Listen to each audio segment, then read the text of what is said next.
Hey everybody, welcome back. This is the fourth installment of a mini-series we're calling Finding the Meaning Movement. This mini-series will show in your feed with the letters FTMM in brackets. In this series, I welcome my friend Raj Lulla of Fruitful Design and Strategy as a co-host for some build in public style conversations about the meaning movement, about the state of my work with the meaning movement and my personal / business / marketing problems that I'm seeking to solve. And as I wrestle with these and seek to solve them in my own life, my hope is that this gives you inspiration for how you're seeking to solve them in your own life. It's not necessary that you've listened to the rest of the series to benefit from this conversation, but if you'd like to, you can find them in your feed with FTMM in the front of it. So with that, let's get into it. This, of course, is the Meaning Movement Podcast. It's a show about work worth doing. I'm here to help you get the outcomes that you are seeking from your life and your work. Today with my co-host, Raj Lulla, for this next installment of this mini-series. Stay with us.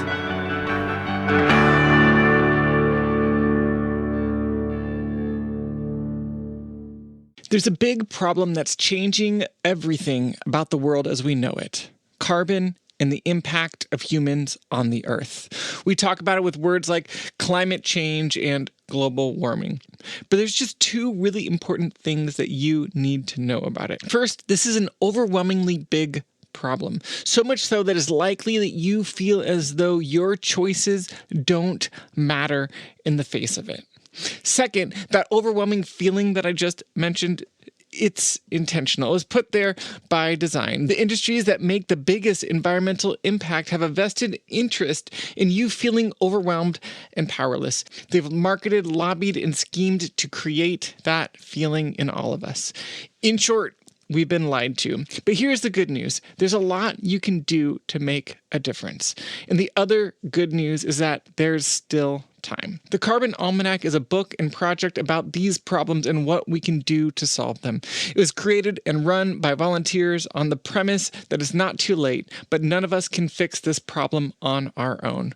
We need each other. There are many ways to get involved, but simply learning more is a great start. Here are 3 steps you can take. First, go to thecarbonalmanac.org and sign up for the Daily Difference emails. They give you a short thought and a practical action that you can take alongside thousands of others every day. Second, get the Carbon Almanac book. It's full of facts, articles, graphs, and art. It's beautiful and fun to engage with. It's all footnoted and fact-checked. And importantly, it's made by volunteers whose only agenda is to solve these systemic issues. You can find it wherever books are sold. Finally, since you're listening to a podcast, search for the Carbon Almanac wherever you're listening. You'll find the Carbon Almanac Podcast Network and a few shows featuring expert insight, discussion, inspiration, and ways to take action. There's even a show just for kids. Do what appeals to you. Just do something. There's still time to make a huge difference in the future of the planet, but we can't solve this on our own. Join us. Raj, how are you? Welcome back. How's your day going? It's great. Finally got settled in here and glad to be with you. Love it. Yeah, likewise. Where should we jump in today? So, last couple of times we've been talking about story brand a little bit. And, one of the major elements of story are failure and success. And nobody really likes to talk about failure. But if we think about it, no movie, no story is good unless there's potential for failure. What happens if Luke Skywalker does not destroy the Death Star? What happens if, Katniss doesn't survive the Hunger Games? All those things. So, weirdly, I'd love to start talking about failure today. Yes. I love failure as a concept. I love it a lot less when I go through it. I remember years ago going through my Evernote looking for something with a friend. I had this tag of failure, and I was just at that time in my life collecting stories of failure. And I think it's because I love people taking risks, and I love people chasing after things, and it's necessary in the process that you will experience failure.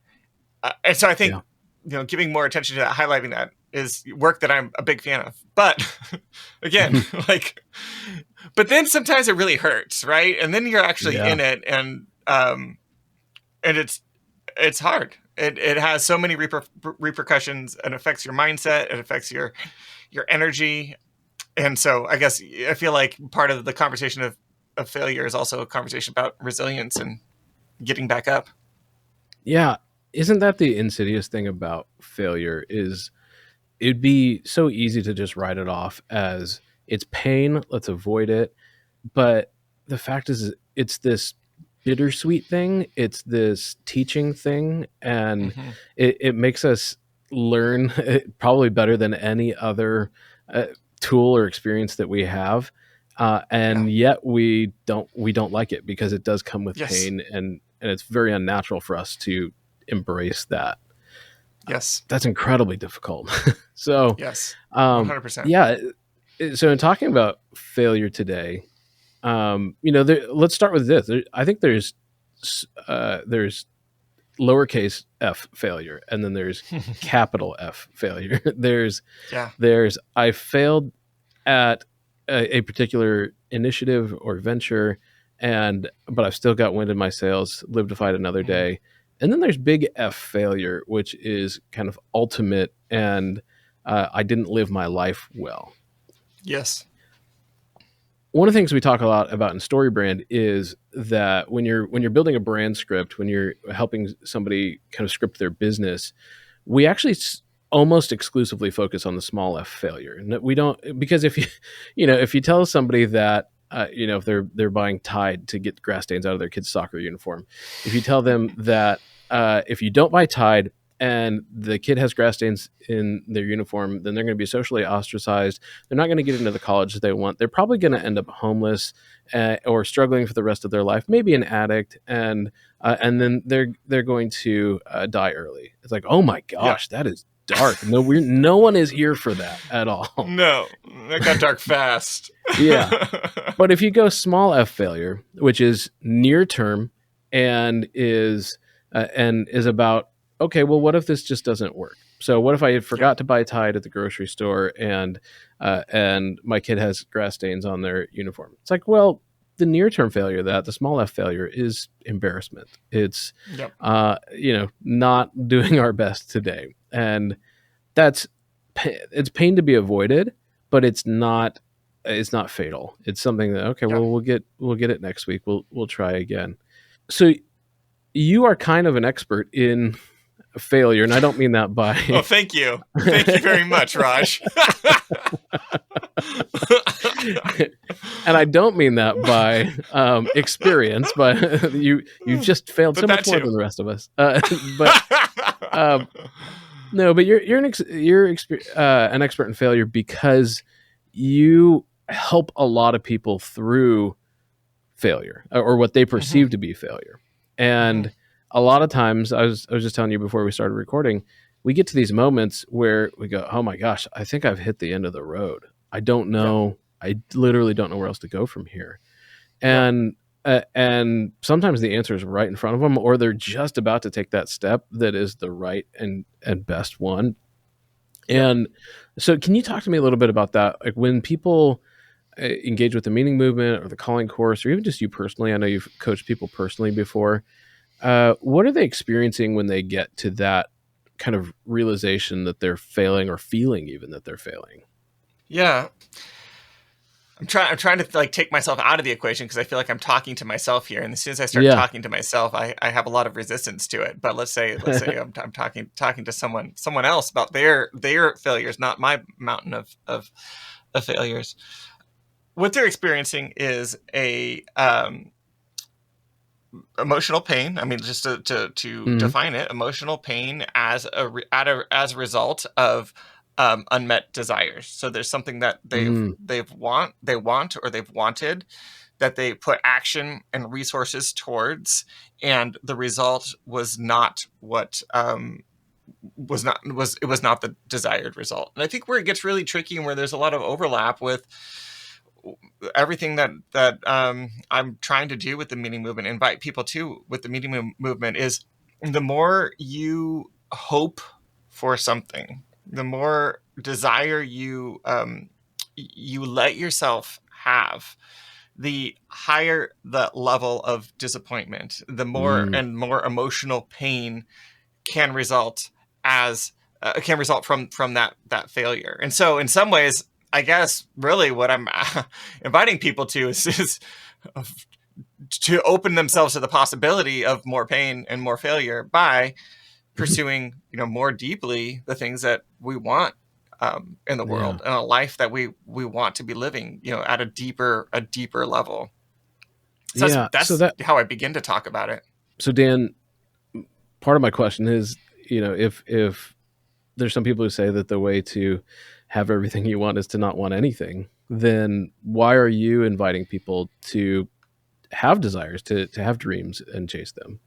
Yeah, that's a great question, and I think you should have some boundaries on what you want, and think intentionally about the things that you are desiring. Make sure you're making good choices about those, and not just inheriting them, or letting culture or others shape your desires. And so, first, I would say, yes, like the way to have everything you want is to not want anything. Yeah, and so maybe there are fewer things that we should want, or different ways, different kinds of things that we should want. But as far as the idea of wanting something and desiring something, that's how meaning is made, and it's how Mm, we find our sense of satisfaction, fulfillment. I talk about it in terms of agency, which can be a little bit of a you and I talk about college words. Agency is mhm. your ability to produce change in the world. It's a way to talk about that.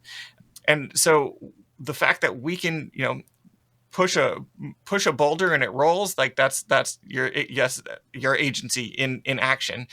And so when we talk about it in terms of meaning and purpose and fulfillment, we find meaning, we find fulfillment by producing change in the world around us. And that could be change from something very small, as far as, like, making your children laugh, but it could be something really big, like changing policy that affects thousands of people's lives.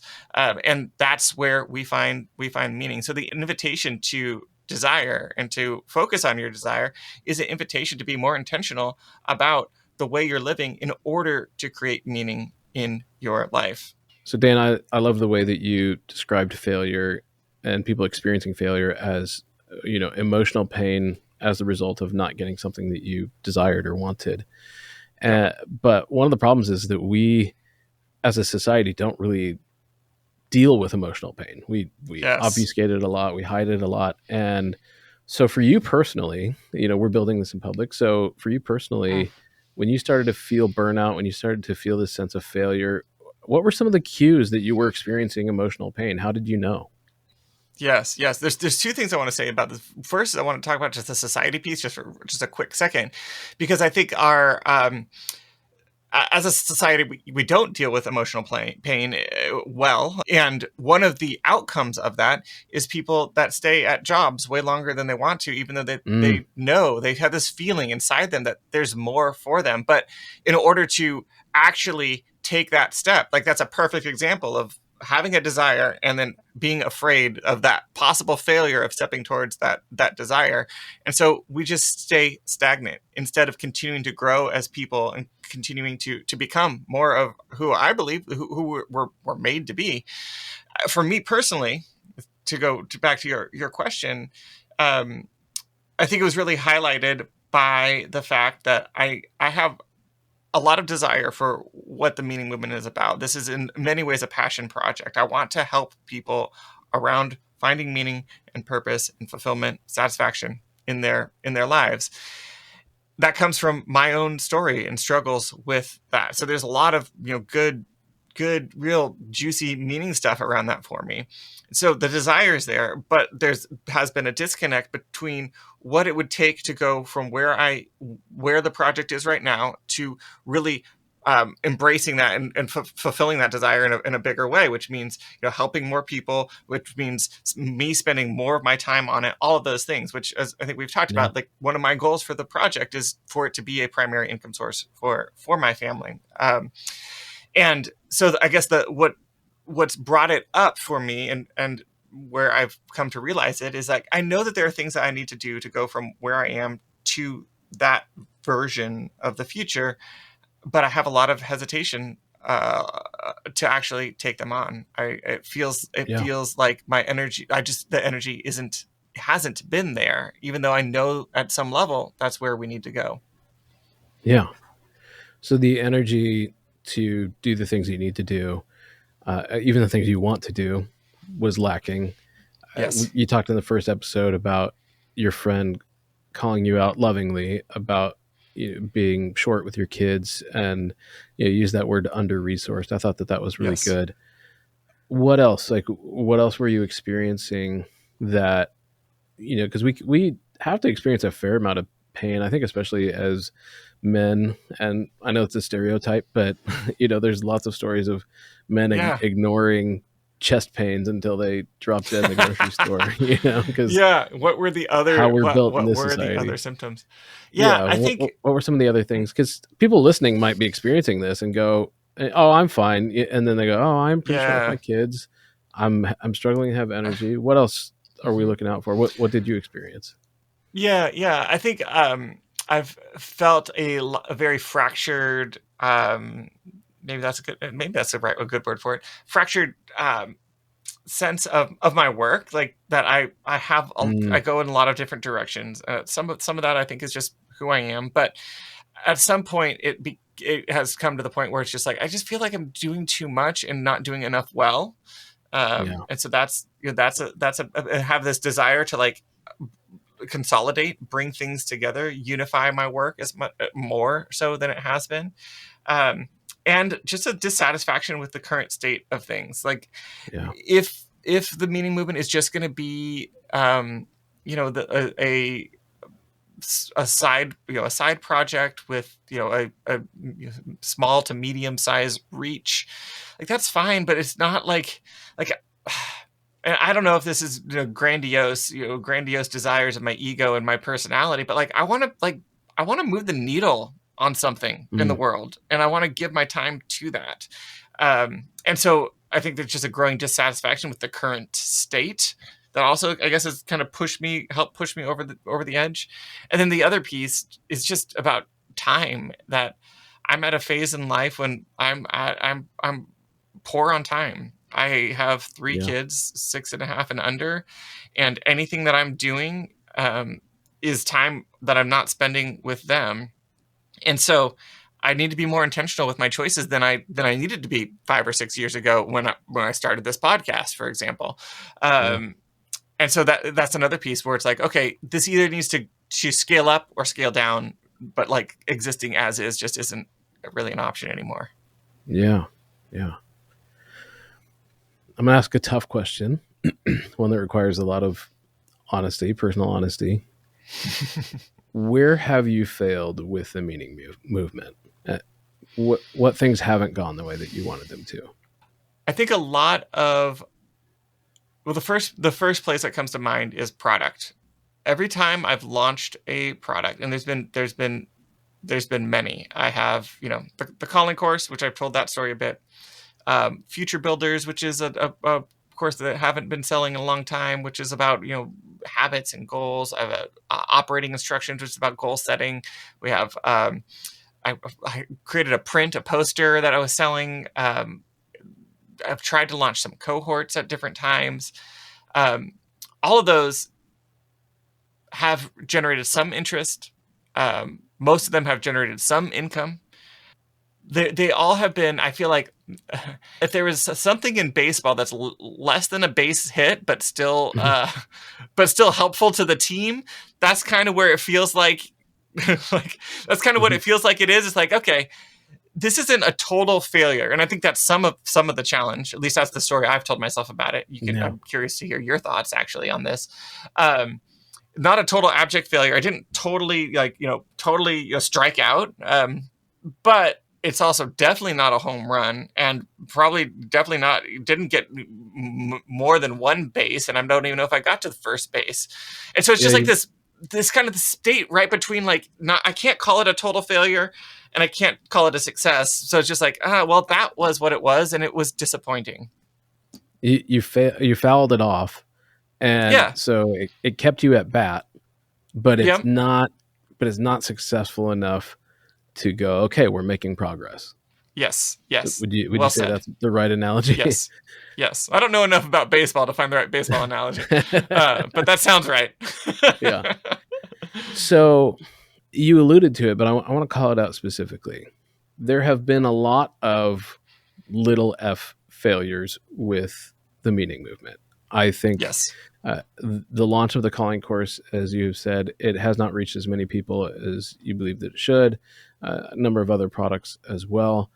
And so those are little f failures for sure. And I think it's important for us to be able to describe them with that or that way without covering it in shame, covering it in embarrassment, anger, those Yeah. things that we tend to do when we approach our own failures. And you're good at that. You're a healthy person in that way. But I think that maybe one of the places where you started to experience burnout was looking at the culmination of those little f failures, and it's almost like you've come up to a cliff and you are seeing that it might be big f failure. And like you said, it either has to scale down or scale up. It's either going to go full tilt big f failure, and we just didn't, I was wrong about the whole thing, or Yes. you need to find some bridge across that canyon to get from little f failures to the promised land on the other side. Yes. And 100%.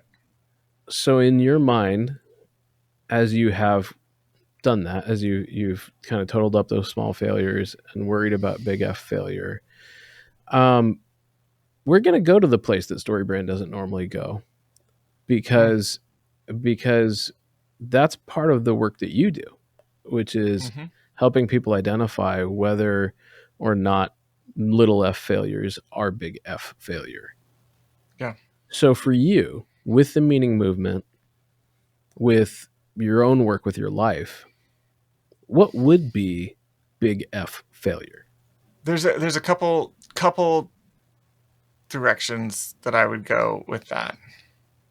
One level, it's like to call it quits and say, the meeting movement was a good attempt and I've made some good progress, but it's time to stop, without ever feeling like I did everything within reason to take it where it could go. So I think that's one place I go with that. But I think the bigger failure would be to get another 5-10 years down the road and feel like I didn't make a difference. I think that's the deeper feeling. And I think that's a lot of my drive to like keep at the meeting movement for all this time, is like, I just want to help. I mean, the words I want to say is like help people feel something. And to know that like you have something to say and a reason to say it. And so I think the bigger failure is it feels like in some ways for me, that's the definition of like, I don't know, wasted potential, or I would almost say wasted life. That's not totally true, because there's other things in my life, my family, for example, my kids, like that, bring me meaning. But as far as work, like as far as making a difference, like I feel like that's my mission. You preemptively answered one of the questions I was going to ask, because your first answer was about how quitting without giving it your all would be a big F failure for you regarding the meaning movement. And I was going to dig into that, because it's like, okay, is it about money? Is it about any of that? But you got there. And the second part of your answer, where it's really about your personal mission. It's about helping other people feel something. And that is not to be taken lightly, because I think at the essence of it, that's what the meaning movement is. That's why I joined the meaning movement 8 years ago is because there's this crazy person standing on the streets of Seattle saying, hey, it's okay to feel something. It's okay to not just be caught in the corporate rat race, and to not just be chasing soccer games and driving a Volvo or whatever. It's okay to be feeling this feeling that you're experiencing, Yeah. about like wanting more, about having a heart inside your chest and maybe even wearing it on your sleeve. And that's why thousands of people have flocked to the meaning movement. And so I think this really important moment that we're experiencing is the meaning movement has had a lot of little f failures, but it is not a big F failure. And so that means we live to fight another day. And that's really important. How are you experiencing that? How are you receiving that right now? It hits deep. I think, like, I don't know, just hearing you describe me as the as the crazy guy in Seattle, like, I mean, that's who I want to be. Like, I'll wave this flag for you, for everyone, until you can wave it for yourself, you know? Yeah. But I think, like, what hits me so hard about it is also just as we're talking about, like, just that the small F failures add up. Yeah. And that's a weight. A weight to carry. And I feel like I feel like that's, you know, I know that's, we can have all the inspirational quotes about resilience and getting back up and everything, but like, how many rounds can you go, and how many times can you know, get knocked down and then have to get back up again before you just say, I don't know if I can do it. Yeah. And I think that's a lot of where I have been. It's just like, like, I so badly want this, and also I don't know that I have many more attempts in me to make it what I want it to be. Did you know that John Krasinski had called his mom and told her to pick him up and bring him back home because he had failed at acting? I think it was about a month before he got the office. Like, he had reached that point. He had reached that point where he was just like, I guess this was a huge mistake, and I took as many attempts as I thought that I had in me. And she basically told him, it's like, well, just wait till the end of the year because that would be a better time to move you. Basically, she just like put him off by just enough. And for such a practical reason. I love that. Yeah. Which I think was also some mom judo, you know, of like, give it one more shot, you know. And then he landed it, and now he's an action hero, and you know, married to Emily Blunt, and you know, just absolutely living his best life. And so I say all that to just as a reminder that this happens a lot to people, that the moment that we feel like we're almost out of tries or completely out of tries is often the one right before it actually works. Yep. And so for you, you know, we have to have something that keeps us going, right? Why do we bother with something? You know, I've seen some pretty crazy ideas in my life of startups that people wanted to do, or ministries that people wanted to do, that just were bad, objectively bad ideas. It's like, yeah, you know that Facebook already exists, right? Or like, I'm not sure anybody needs a goldfish ministry, or just whatever. Yes. So there are some objectively bad ideas out there. But one of the things that I have found in working with you over the last few months with the meaning movement is that it's actually objectively not bad.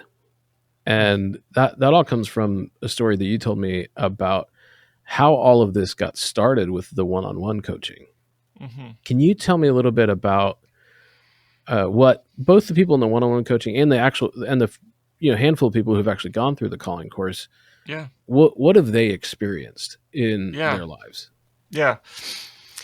At a high level, people who have gone through it's the same process, whether it's done via one-on-one or the calling course. It's the same journey that I invite people to.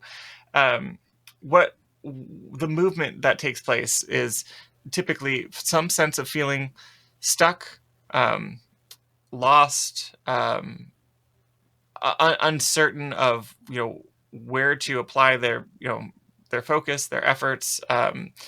They feel somewhat maybe out of control of some area of their life, but don't really know where to find the controls, if that analogy makes sense. Yeah. And through the process, it's a process of, I think of it as a process of identity formation. So usually there's some guiding question that people are coming in with that, should I change careers? Should I leave ministry? What should I do, now that my kids are out of the house? Or like, I just have this growing dissatisfaction in life and I don't know what to do with it. And the process that I invite people to is really a process of identity formation that then results in typically some sort of resolution to those presenting problems. And so some of the steps along that journey are digging into people's personal narrative and helping them look through their past history and some of the significant stories in their life to better understand how they have become who they are, which also then informs who they are, because identity is at its core a story. So helps bring that story to light, put words to that story, it helps them identify themes in their story to help them, help us all have a better understanding of what is meaningful, what is impactful, like the movement we want to be a part of in the world, or the impact, the theme of our work where we really find satisfaction, fulfillment from it.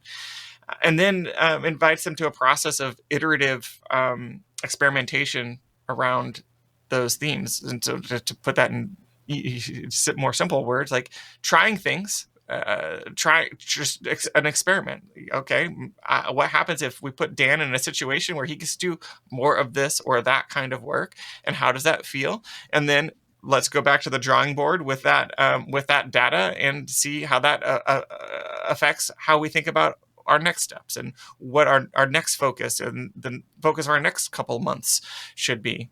And so that's the process. And, through that comes a sense of peace. I think there comes a sense of like feeling, I think I use the word control, like a sense of control, being in control or more in control of your life. You and I have used the word like being the director of your life in some ways. But yeah, that's the process. That's I love it. I love being a part of that transformation. Yeah.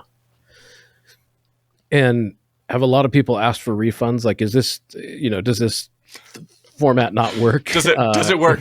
The people who have asked for refunds it's never about the content. It's like, I bought this and then I told my spouse about it and they said, no, we shouldn't be spending money right now. Like those kinds of things. And so most of the people who buy it, or have hired you to coach them personally, they've actually experienced this success, this transformation. Yes. Okay. Yes. So, absolutely. So then again, going back to this idea of objectively, is the meaning movement a big F failure? We have to say no there, because you have actually helped people in the way that you've said that you were going to help people. Yes. And, what I find really fascinating about this whole thing is that last piece that you talked about, experimentation, trying things. Once you've identified the themes, the patterns in your life, the kind of the story that you're in, and that you're aiming at the right thing. And I think that a little bit of objective proof is part of that, right? Yes. Has everybody asked for refunds on my goldfish ministry or whatever? It's like, if they haven't, or if if you're making any traction at all, especially even on a one-on-one level, then you know that you're on the right path. So it's not big F failure. But I think that puts us at the end of kind of the calling course process then, which is experimentation. Yeah. We need to continue to try things to find that bridge, like we talked about, find that bridge across the chasm to the promised land, to where this actually works, because we know that it works on a small scale, and we need to find that bridge, which may even just be the way of talking about it, to help other people understand that it's for them. Yes. So what I would argue is that the big F failure for the meaning movement for you would be to stop experimenting, to stop trying. You'd be both failing your own story, your own narrative, and you would be failing the process of the calling course, of the meaning movement. By knowing that you've made it through all of these correct steps and experienced the objective proof that it does work and that it is the right thing, and then deciding to stop trying. Yep. That's how we can help ourselves identify that we're not there yet. We're nowhere near that yet, actually. Yeah. And so we have to pick ourselves up and try again tomorrow, because it's worth doing. And I want to point out that that's not nothing. Like, it's easy to talk about, but it's hard. It's really hard. When you're talking about not feeling like you've got a lot of tries left, I mean, the complexities of being an adult, of having kids who are all wired differently, and even just biochemically, it's like sometimes you just don't know. I read this study out of England where there was a doctor who wrote a paper. The headline was something to the effect of, "Do tomatoes turn people into criminals?" And they found that, like, eating acidic foods, especially tomatoes, caused a gut reaction in people that actually made some people violent. And it was like, it's like trying to figure out your own children, and if if eating tomatoes turns them into psychopaths, or if sugar or red dye or whatever. Just that one thing is super complex. And then navigating the complexities of, am I doing my life's work? Is this the most I can make of my income? Am I funding my 401k? Should I go for that other job, or should I stay here? Is there a growth path or sales? Just, oh my gosh, all of that stuff. Being a spouse to somebody who changes over their lifetime, both in their values, in their biology, in in personality experiences, all of those things. Your own personal health. Again, lots of biochemical realities there. And, should I eat more protein and fewer carbs? And what kind of exercise? And what do I do with this energy or this injury? And all of those things. It is not nothing to say, get up and try again tomorrow. Because all of those little F failures of, I ate too many carbs yesterday, and I yelled at my kid, and I blew that sale, and like all of those little F failures can make us just feel like giving up. Yes. And so as we approach this next season of experimentation with the meaning movement, of trying, it is okay. It is absolutely okay to take a breath, to admit that it's hard, and you're great about doing that. Yeah. And to also want to keep going, and to have belief that it can happen. Yeah. One of the things we've been talking about is that I think that the podcast has not served the meaning movement well up to this point, because it's been a lot of kind of one-off stories, and it's people who have been successful, which is great. It's nice to hear how those stories happened, but we know almost nothing about the content of the calling course. I've been around here for 8 years, and having never bought the calling course, I didn't know what was in it until you showed me a few months ago. And you just told us a lot about it, which is probably the first time on the podcast that you've actually told us that much about it. But it, the podcast so far has been a lot of guests who've kind of told how they made it, and it sort of, to me, has felt like you know, all you have to do is read this book and that book and this book and try this framework and then you'll be successful. and it's Yes. like, man, I'm already overwhelmed. There's already too much going on. Just all those kinds of things that I mentioned before. And recently, one of the things that you and I talked about was that I personally think that if the calling course, or sorry, if the Meaning Movement podcast was more about these coaching moments, was more about you helping somebody who comes to you and says, I don't know what to do about my physical health, about my career, about my relationship, about my family, parenting, all of those things. And you've identified that a lot of times it's like, I quit my job or I lost my job and I'm experiencing this moment of change. How do I get through this? Mm-hmm. And I think that that'd be an incredibly compelling podcast where you actually coach people through those moments. Yeah. And you have been resistant to it. And I'd like to unpack that just a little bit. Why? Why have you been resistant to it? Well, I think it comes back to a few things. One is like, when I hear in our conversations about the podcast format, like I have a workflow and a template that works. And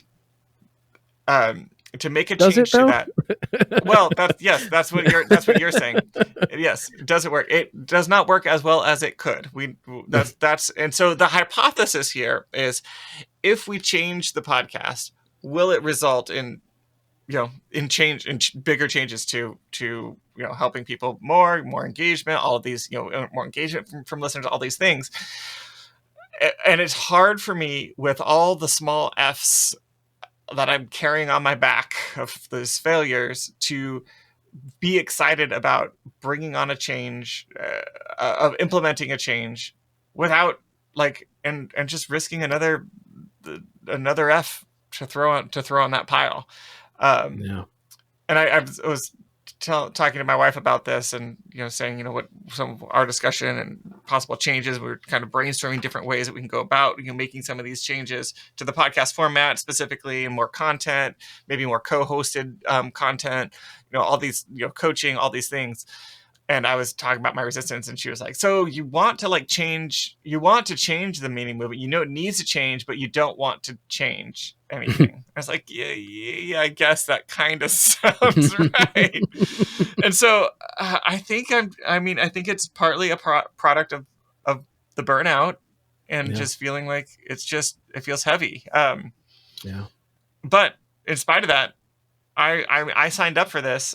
This is why, a big part of our conversations we've been having is because I know that this is a case in point of a decision that I know would be healthy to make, but I don't feel like I can't get myself to do it on my own. And so to be able to be like, well, Raj thinks that this is so, at least if it doesn't work, then I can at least blame you, Raj. 100%. So maybe that'll take a little bit of the edge off if it doesn't work, but we're not going to know until we try. And so I'm willing. Yeah. I want everybody to zoom out with me for a second here and notice that the small F failures, like a podcast that maybe hasn't had the listenership that it could have had over the years, lots of emails that have gone out unanswered, all those things can are sometimes easily fixable. Okay, let's try a different format on the podcast.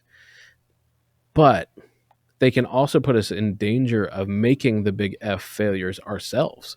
Mm-hmm. Like your small F failures. We said just a few minutes ago that the big F failure for you, for the Meaning Movement, would to be not to try anymore. Yeah. And the small F failures are pushing you towards not wanting to try anymore, to the big F failure. Mm-hmm. Yes. And this happens all the time to all of us. Yes. And so I wanted to crystallize that one particular moment, that one particular idea for all of us, that part of the reason we quit right before we hit success is because we have bought into a story that says that we are a big F failure because of all the little missteps along the way. But the actual big F failure would be to not try, to not experiment, to not push it one more time. And so I'm glad that you are willing to shake things up and try again. And so my challenge to anybody who's listening, I'm even going to ask Dan to maybe clip this specific challenge out into the emails. Yes. If you want to be coached by Dan, if you want to acknowledge that the guy in Seattle who's waving the flag saying that you can live a life of meaning, you can live a life wearing your heart on your sleeve, like fully being human with feelings and everything. If you want to be coached by Dan, we're going to provide a link either in the description of the podcast or in the email for you to sign up to be coached on the podcast, to be brave and let other people hear what it looks like to work through something. Prove me wrong that this could work. I love it. I think there's a bunch of us out there who would really do a lot to spend an hour with Dan, spend a half hour with Dan, having him use this framework, to help us get unstuck in moments. And it doesn't have to be huge things like, you're being unfaithful to your spouse, or, you want to blow up your life in some way. It could just be that feeling stuck with your health, with a particular relationship, with a situation at work. Fill out the form, be on the podcast, and let's make the meaning movement ours. Let's jump in and be the kinds of people who are chasing movement in public together, who are admitting that we have hearts and feelings and not just knuckling under and surviving. That's my challenge to you. Join the meaning movement, be on the podcast with that link that we'll provide either in the description or in the email. We want to hear from you. I love that challenge, Raj. And listeners, I'm excited to chat more. Let's do this. Sounds like a great plan. Thank you so much, Raj. And if you listeners, viewers would like to take Raj up on that challenge, I would love to have you on this show. Go to themeaningmovement.com/podcast-coaching. We'll have that also in the show notes. The show notes are at themeaningmovement.com/FTMM, finding the meaning movement 04, FTMM 04. Either way, we'll get that link out to you. Would love to have you on the show. While you're on the site, jump on the email list. Every week I'm sending out free content to help you level up your life, your income, your career, help you get more of the outcomes that you're seeking from the things that you are doing. Hit that subscribe button wherever you're watching or listening. Leave a rating or review wherever you can. Hit that thumbs up on YouTube. Thank you so much for being a part of this. I'll be back with you in just a couple of days. Our artwork is by Eliezer Ruiz. Our music is by Tom Morum. I'll be back with you soon.